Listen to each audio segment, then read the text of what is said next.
friend of mine worked, still does, in corporate America. Absolutely hates it. Hates the good old boy network, hates everything about it, doesn't like his job. So he and I had multiple conversations about owning a small business, which I did at the time, because he wanted the autonomy. He wanted the freedom to run his own life and his own business and do things his way. I certainly understand that. But we had multiple conversations, hour upon hour upon hour. And at one point, I finally said to him, what are we doing? You're kind of wasting your time and my time because you're not doing anything with it or about it. I wasn't going to provide an echo chamber for him that I could just tell him and validate him and tell him he's a great guy. I was challenging him to say, if you really want to own a small business, you got to start moving forward. Well, I didn't hear from him about 2 weeks.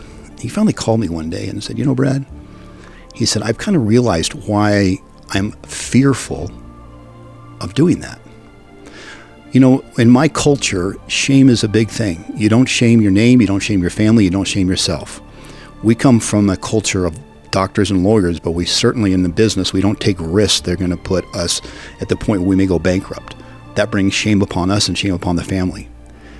And that resonated with his mind and his subconscious, I think, day after day. And he got to the point where he could not move forward, and he never did buy a small business. And he still works in corporate America today because he couldn't overcome this thought, this narrative from the subconscious.